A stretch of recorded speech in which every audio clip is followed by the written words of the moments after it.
Izi rero nizo inka 100 zatewe inkunga abatishoboye muri gahunda yo gushigikira Girinka Munyarwanda kugira ngo rero nyirinka abashe kumenya inka ye nta kindi bakoresheje usibye tombora none akaza akareba nomero afite niba ihuye n'amaherena inka iyambaye. N'ibyishimo byinshi Uwamurera Denise umubyeyi w'abana batatu utuye mu murenge wa Kiziguro afatanyije n'umutware we Habimana Innocent aho barongoye inyana bahawe maze basanganirwa n'umudiho n'imbyino y'abaturanyi babo.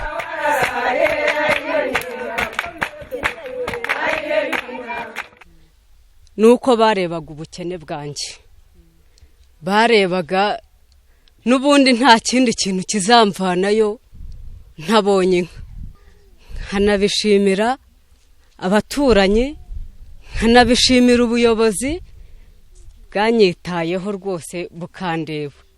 Abaturage ubwabo batangaza ko nubwo atari bo bahawe iyi nka ariko banejejwe no kubona mugenzi wabo ayibonye kuko ari umukene cyane kandi bakaba bizera ko nabo izabageraho kubera gahunda ya mpawe inka nanjye nzoroza abandi.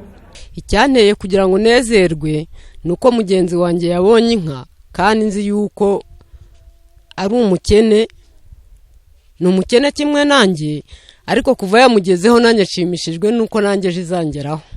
Uhagarariye AEE mu ntara y'Iburasirazuba Wilson Kabagambe ndetse n'umuhuzabikorwa w'umushinga Kavap batangaza ko ivuga butumwa ritarimo ibikorwa ntacyo buba bumaze kandi hari inama bagira aba baturage.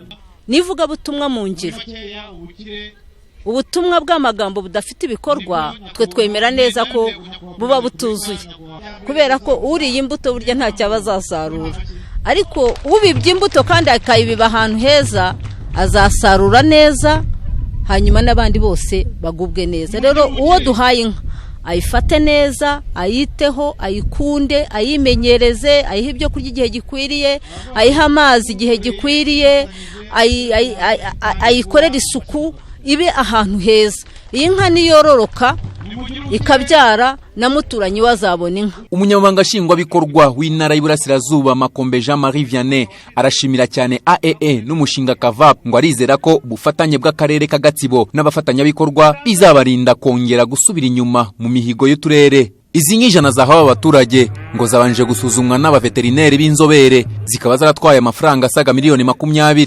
Frank Mario Sebudandi, Igatsibo.